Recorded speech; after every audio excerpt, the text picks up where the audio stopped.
our bodies work in order to like advance in medical like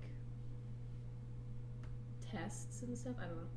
Just like in order to find out more about people's bodies, we have to test on people's bodies because I mean there's not really anything else to like replicate that. Yeah. So another topic that I wanted to cover was the story of Agent Orange, which I found very interesting. I learned about it from TikTok, maybe. Anyway, so even though the U.S. didn't intend Agent Orange as human experimentation, it did end up being so. So during World War II, Agent Orange was an herbicide sprayed over Vietnam to eliminate the forest cover for troops because the Vietnamese used the forest cover and their knowledge of the jungle and the terrain to their advantage, so they would hide in the trees, attack the U.S. troops from the trees, etc. So it was used to their advantage. Agent Orange contains a dioxin, which is a chemical that is highly toxic to humans, which the U.S. didn't know about until later on after it affected like millions of people. So from 1965 to 1971, so 6 years, 11.22 million gallons of Agent Orange was sprayed over the jungle in Vietnam. And like I said before, people didn't understand how toxic Agent Orange was when first used. The toxin can still affect people today, even the unborn. If it's in the water, the food chain, the soil, etc., you can be exposed to it. It can be passed down from a mother to a child. In a study done in 2020, there are at least 14 health conditions related to Agent Orange, such as cancer, diabetes, Parkinson's disease, miscarriages, and so much more. As far as I know, only veterans or military personnel can get reparations for being exposed to Agent Orange.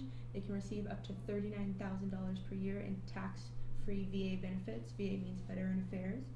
However, a lot more people besides veterans have been affected by Agent Orange, such as small villages that live off the land.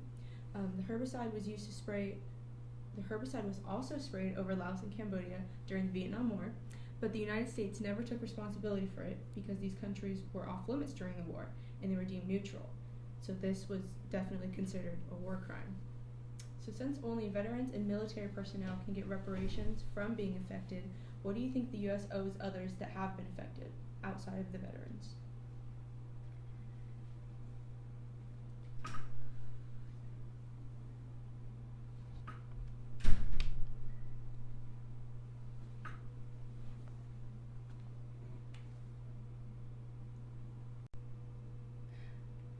There are literally photos, okay, of the U.S. spraying it over the forest in Vietnam.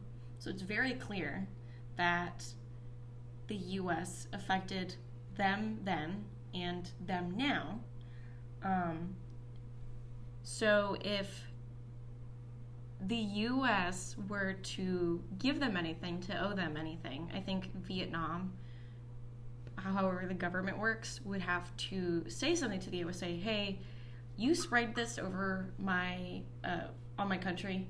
I know we were in a war, but you spread this over in my country, over our forests, and now people who live there are being affected. They're now getting health complications physically, mentally, potentially, and you owe me because you are now affecting people still now, we're not even in war anymore. And also for Laos and Cambodia, even though they're not taking credit for it, it's very clear that they did it because there are photos of them doing it to Vietnam. You could assume that the U.S. did it to Laos and Cambodia as well. Obviously, they're not going to say, oh yeah, I did it, because it would be a war crime, and that would cause a lot of uproar. Mm-hmm.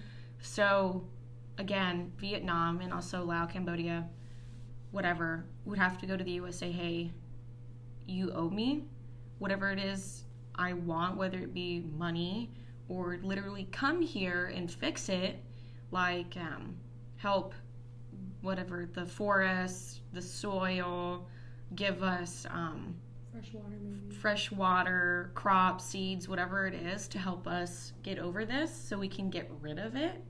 Yeah, they would have to, I think Vietnam, Laos, Cambodia would have to do it themselves. And then with having the citizens say it themselves would probably start it, but again, knowing the U.S., it probably won't do anything. Mm-hmm.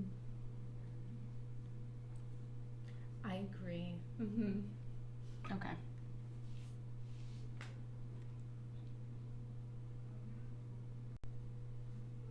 Even if the experiment was not intended to directly harm anyone, is someone still responsible for the damage caused? Pause it! Even if the experiment was not intended to directly harm anyone, is someone still responsible for the damage caused? The U.S. The people who dropped Agent Orange on the forest are responsible. Mm-hmm. There's photos. Yeah, there's literally photographic proof that it was them who did it, so it's the U.S. who was responsible. Whether that was their intent or not, whether they knew or not. I mean, honestly, I feel like they did know, because why else would they spray it over Vietnam? Yeah. Like, what are you going to do?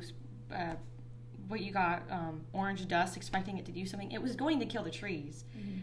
A lot of them. And you're talking about killing trees, a lot of trees, quickly and fast enough so that your troops can go in and win the war. That was their intention. I mean, you got to know that it was going to do something really bad to everyone else as well.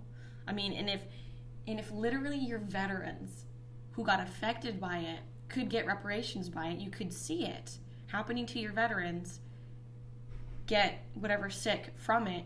What makes you think that wouldn't happen to everyone else in Vietnam? Mm-hmm. Like, it's very obvious. The United States troops, when Agent Orange was first introduced, they were told it was completely harmless. You could like ingest it, it could be on you, you could touch it, etc., and it wouldn't hurt you. Obviously, they were very wrong. And I don't know if the veterans from the U.S. that got affected by Agent Orange have any reparations. I'm assuming they do because, I mean, it's their own country, blah, blah. But I'm not sure. I mean, the Vietnam War was very controversial to begin with. Mm-hmm. Very. I mean, people would come back from Vietnam and protest and tell them to stop because it wasn't okay. But if their soldiers could get reparation for it because it was affecting them, the people in Vietnam were very much affected by it as well, and they still live in it, so they're probably being affected by it worse. Mm-hmm. However, now there are a lot more restrictions when it comes to human experimentation since we have more knowledge about it today. States must protect people from potential harms arising from and during scientific research. States have the obligation to protect people from being used or exploited in harmful scientific experiments, as well as the obligation to set safeguards to prevent the harm caused by research or experimentation.